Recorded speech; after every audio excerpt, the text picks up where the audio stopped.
이번 시간에는 리플리카 셋의 개념과 정의, 그리고 구동 방식을 살펴보도록 하겠습니다.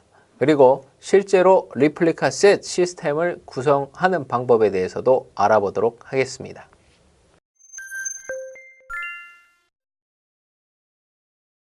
자, 리플리카 셋이란 프라이머리 서버와 세컨더리 서버로 구성이 되어 있는데요. 리플리카 셋에서 첫 번째 입력을 담당하는 마스터 역할을 하는 서버를 우리가 프라이머리 서버라고 하고요. 그리고 리플리카 셋 안에서 프라이머리 서버를 제외한 나머지 서버를 세컨더리 서버라고 합니다. 만약에 프라이머리 서버가 문제가 생기면 자동으로 세컨더리 서버에서 데이터 입출력을 담당하게 되는 특징을 가지고 있는데요. 자, 어떤 식으로 구동이 되는지 자세히 알아보도록 하겠습니다. 프라이머리 서버는 세컨더리 서버를 2초 단위로 상태 체크해서 데이터 동기화를 위해서 허트비트를 계속 확인하고 있습니다. 즉, 서로가 살아있는지를 계속 허트비트를 쏘면서 확인을 하고 있는 것이고요. 허트비트의 수신 결과 세컨더리 서버를 사용할 수 없는 상황이 되더라도 데이터 복제만 중단할 뿐 프라이머리 서버는 여전히 데이터 수신과 저장을 담당하게 되는 것입니다. 문제가 생겼던 세컨더리 서버가 복구가 되면 그간에 밀린 데이터를 복구해 주기 위해서 프라이머리 서버는 OP 로그를 저장을 하고 이후 세컨더리가 복구가 되면 자동으로 그에 맞춰서 동기화를 해주도록 구성이 되어 있습니다. 만일 프라이머리 서버가 장애가 발생하게 되면 세컨더리 서버들은 이제 자기들 중에 한 대를 프라이머리 서버로 만들어서 기존의 프라이머리 서버를 대체하도록 만들어줍니다.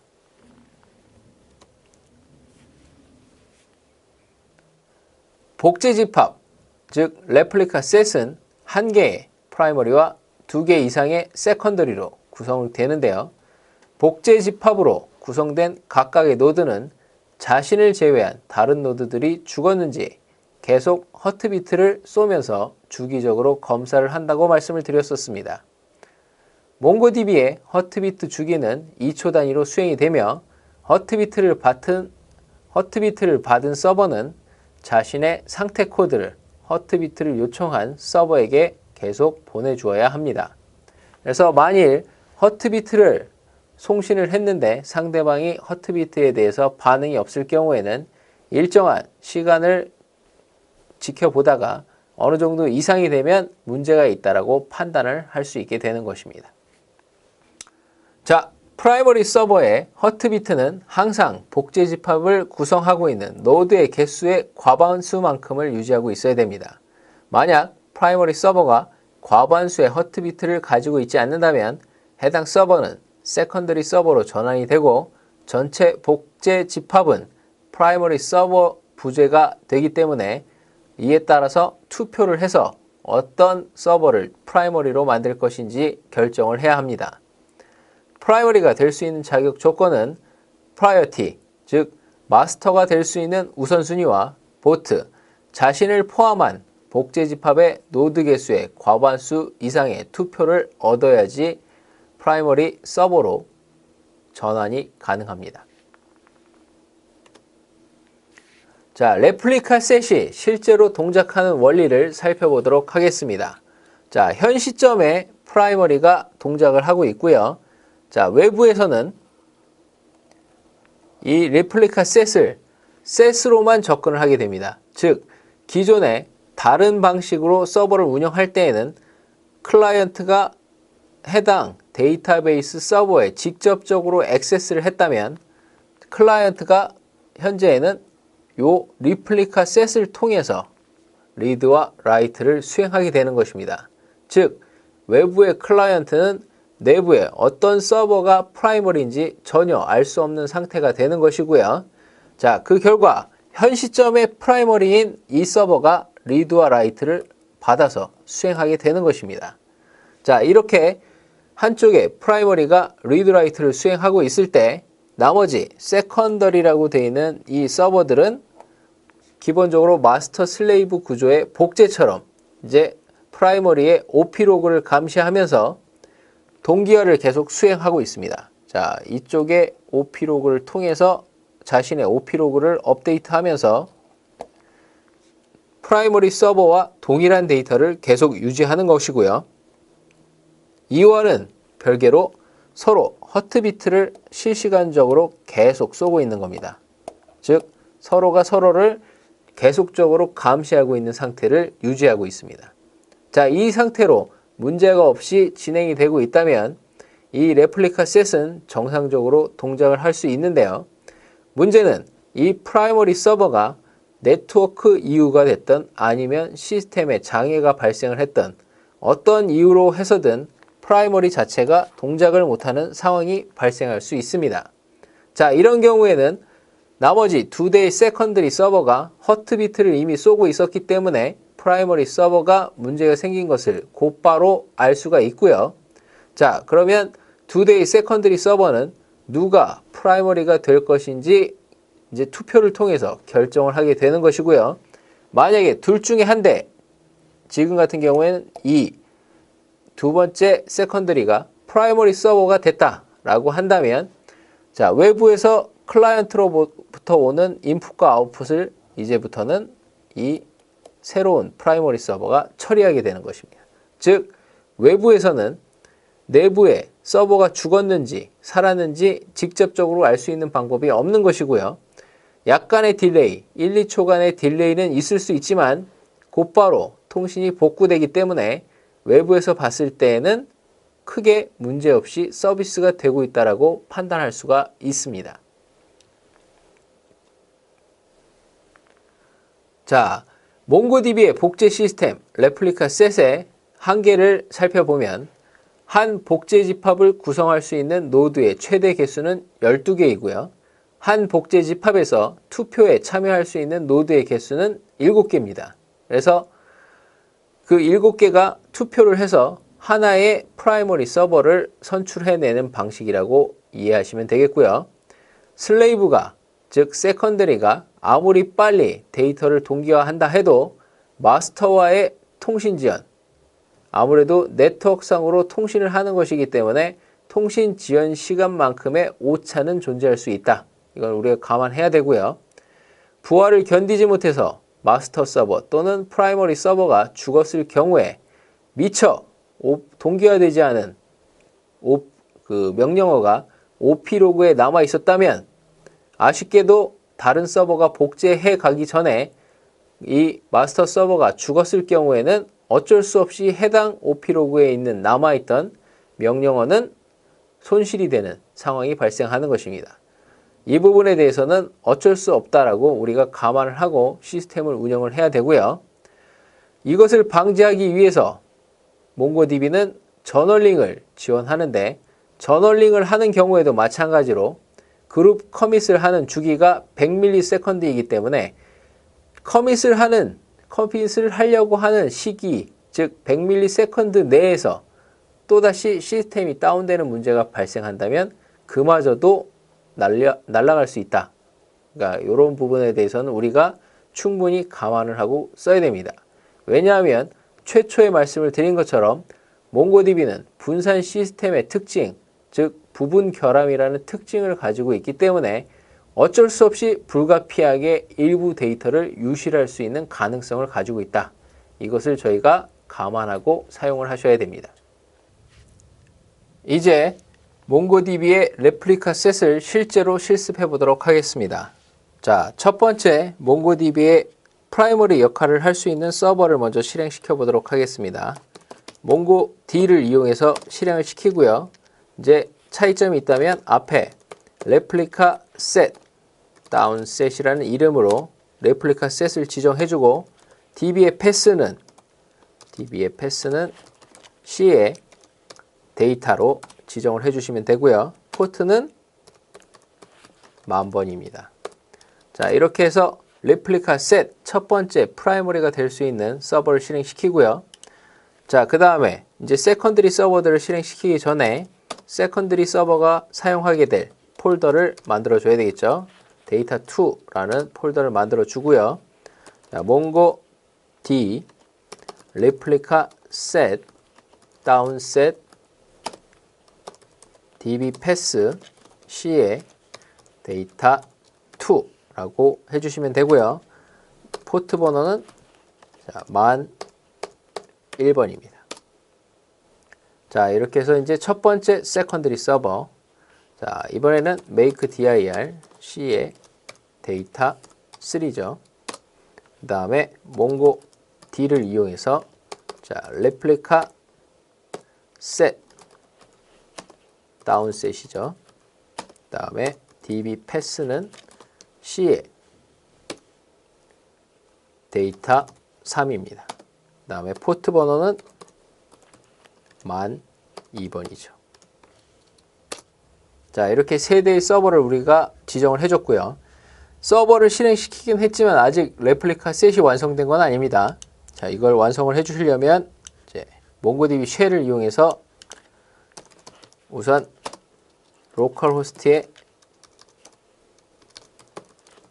10,000번에 접속을 하겠습니다. 10,000번에 접속을 하신 다음에 이제 config 객체를 하나 만들어 주십니다. config 객체를 만드는데 이때 언더바 id는 방금 사용한 다운셋이라는 이름을 써주시고요. 그 다음에 members라는 키에다가는 배열을 넣어줄 것인데 첫 번째 서버 언더바 id 0번 호스트는 문자열로 로컬 호스트에 10,000번. 자, 주소를 이렇게 넣어 주시고요. 자, 두 번째 언더바 id 1 호스트 로컬 호스트에 1001번이죠. 자, 이렇게 해서 두 번째 서버. 자, 세 번째 서버 언더바 id 2번. 그 다음에 호스트는 로컬 호스트에 1002번입니다. 자, 이렇게 해서 세 개의 서버를 넣어 주시고요. 자, config 객체를 완성을 한 다음에 rs.initiate 라고 해주시고 config. 자, 이제 레플리카 셋을 초기화 해주는 거죠. 자, 이렇게 초기화를 실행시켜 주시면 이제 동기화를 시작하게 됩니다.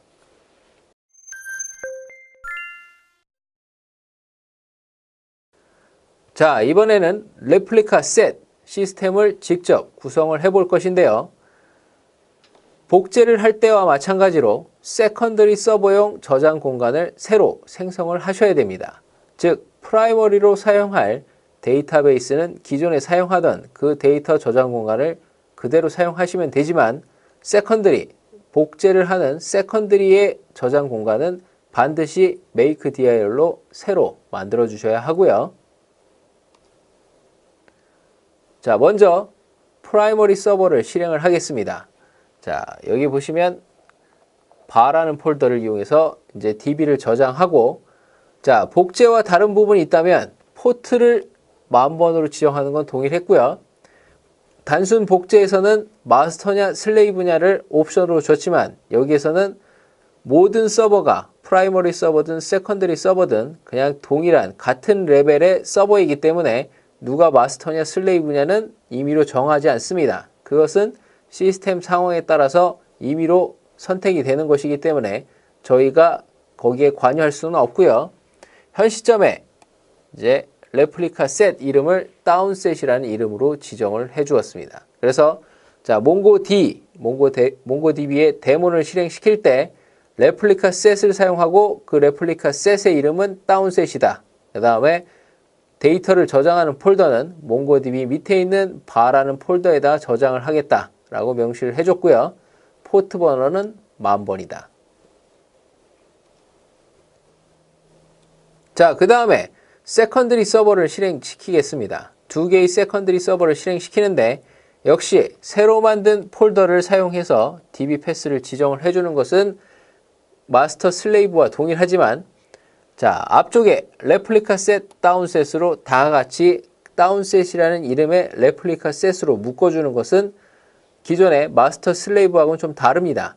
왜냐하면 이 세컨더리들은 아까 프라이머리를 쳐다보는 것이 아니라 그냥 같은 레플리카 셋으로 묶이게 되는 것 뿐입니다. 현 시점에서 이제 프라이머리가 되는 것은 아무래도 오리지널 데이터를 가지고 있는 처음 실행시킨 만번이 프라이머리가 되겠지만 시스템을 운영하면서 이러한 프라이머리는 수시로 바뀔 수 있기 때문에 이 세컨더리, 실행 시에 세컨더리가 되는 이 1001번과 1002번은 현 시점에만 세컨더리로 실행이 되는 것이다. 그래서 프라이머리와 기본적으로 같은 레벨에 존재하고 단지 반장처럼 지금 당장 반장을 하고 있는 것은 프라이머리일 뿐이고 상황에 따라서 언제든지 반장은 바뀔 수 있다. 이렇게 이해하시면 되겠습니다. 자, 이렇게 해서 레플리카 셋 환경 설정을 하기 위해서 세 대의 서버를 이미 실행시킨 상태이고요. 몽고DB 쉘을 이용해서 로컬호스트 1000번, 즉 프라이머리가 될 수 있는 현재 데이터를 가지고 있는 유일한 서버를 접속하겠습니다. 그 다음에 이 몽고DB 쉘 상에서 config라는 객체를 하나 만드는데요. 이 config 객체에 들어가는 것은 우선 아까 우리가 지정했던 레플리카 셋의 이름, 즉 다운셋이라는 이름을 아이디로 가지고 그 다음에 뒤에 멤버스라는 키에 배열을 밸류로 가지도록 하고 이 배열에는 각각 호스트, 서버 호스트의 주소, 즉 로컬호스트의 1000번, 로컬호스트의 1001번, 로컬호스트의 1002번 이 세 개의 서버에 대한 주소를 각각 멤버로 등록을 해주는 것입니다. 자, 이렇게 해서 config 객체를 만들었다면 rs.initiate 명령어를 실행시켜서 이 지정한 config 객체를 이용해서 replica set을 초기화해 주시면 됩니다. 여기서 rs는 replica set의 약자일 것이고요. rs.initiate를 하면 이제 아까 각각 실행시켜 놨던 세 대의 서버가 이 시점에 비로소 레플리카 셋으로 묶이게 되는 것입니다. 자, 이제 레플리카 셋의 초기화가 다 끝났고요. 지금 다운셋 콜론에 other라고 나오는데 엔터를 한 번 더 치시면 자, 로컬호스트의 1000번이 이제 프라이머리가 된 것을 확인할 수가 있습니다. 자, 이 다운셋이 이제 완성이 돼서 세 대의 서버가 하나의 셋으로 묶여 있는 상태이고요. 그 중에 첫 번째 1000번이 프라이머리가 된 것이고 나머지 서버가 세컨더리가 된 것입니다. 확인을 해보겠습니다. 자, 이번에 1001번에 들어가시면 자, 세컨더리가 나오는 것을 확인할 수 있고요. 자, 이번에는 1002번에 접속을 해보겠습니다. 1002번도 세컨더리죠. 자, 그럼 1000번이 프라이머리, 그 다음에 두 개의 1001번과 1002번이 세컨더리인 것을 확인을 했고요. 자, 제가 강제로 1000번을 종료를 시켜보도록 하겠습니다. 자, 이 상태에서 이제 프라이머리인 1000번을 제가 정상 종료를 시켜보겠습니다. 비정상 종료를 하던 정상 종료를 하던 어쨌든 이 서버가 죽어버리면 레플리카 셋 안에 프라이머리가 없어지는 거죠. 그래서 use admin을 하시고 db.shutdown 서버를 해주시면 자, 1000번이 정상 종료를 하게 됩니다. 자, 그러면 시스템 상에서 현재 1000번이 없어졌기 때문에 지금 세컨더리 서버들이 난리가 났죠. 지금 보시면 대상 컴퓨터 1000번입니다. 1000번이 지금 죽었다는 건 이미 두 개의 세컨더리 서버는 알아챘고요. 자, 이 상황에서 제가 몽고 로컬호스트 1001번에 들어가 보겠습니다. 자, 1001번은 여전히 세컨더리고요. 1002번은 프라이머리죠.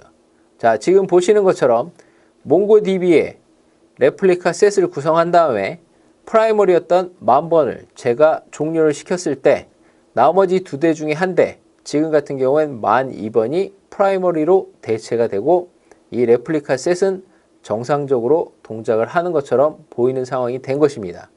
자, 그렇다면 제가 아까 강제로 죽였던 자, 1000번을 다시 실행을 시켜 보겠습니다. 복귀를 시켜주는 거죠. 자, 이 상태에서 제가 다시 1000번에 접속을 하게 되면 만번이 세컨더리가 되어 있는 것을 확인할 수가 있죠. 그래서 자, 현 시점의 프라이머리는 가장 프라이머리 역할을 할 수 있는 서버가 프라이머리 역할을 하는 것 뿐이지 절대적인 게 아니고요. 그 다음에 시스템적으로 어떤 세컨더리가 프라이머리가 됐느냐는 저희가 관여할 수 있는 바가 아닙니다. 상황에 따라서 가장 적절한 서버가 프라이머리가 되는 것이기 때문에 지금처럼 장애가 발생하게 되면 그 상황에 맞춰서 가장 적합한 서버를 선택을 해서 프라이머리를 만들어주게 되는 것입니다.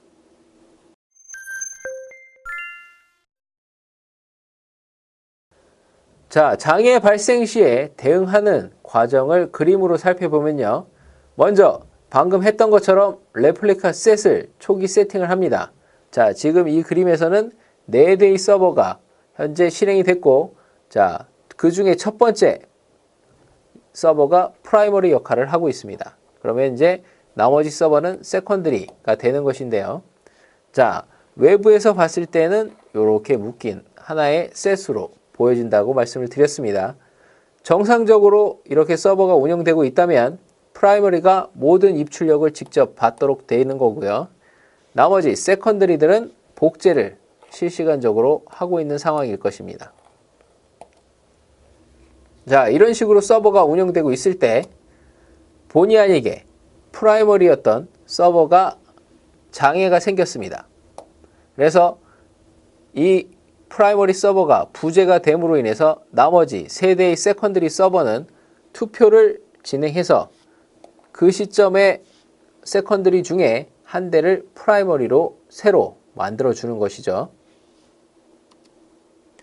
자, 이렇게 해서 기존의 프라이머리였던 서버가 장애에 대응을 해서 저희가 복구를 해서 다시 실행을 시켰다라고 한다면 이미 다른 서버가 프라이머리를 하고 있기 때문에 그 서버는 프라이머리로 다시 돌아오는 것이 아니라 그 시점에서는 세컨더리가 되는 것입니다. 즉, 최초 실행 시에는 프라이머리였던 이 서버도 장애 발생함으로 인해서 중간에 프라이머리가 바뀌게 되면 다시 복구돼서 시스템에 다시 들어왔을 때에는 세컨더리로 그 다른 시스템과 동일한 상황이 되는 거죠. 그래서 이 상황에서는 리드라이트를 이 새로운 프라이머리가 다 수행을 하는 것으로 처리가 되는 것이죠. 자, 이런 식으로 장애가 발생하게 되면 기존에 문제가 생긴 서버 대신 새로운 서버가 프라이머리 역할을 해주기 때문에 외부에서 봤을 때는 시스템 장애가 없는 것처럼 보일 수 있다는 장점을 가지고 있습니다.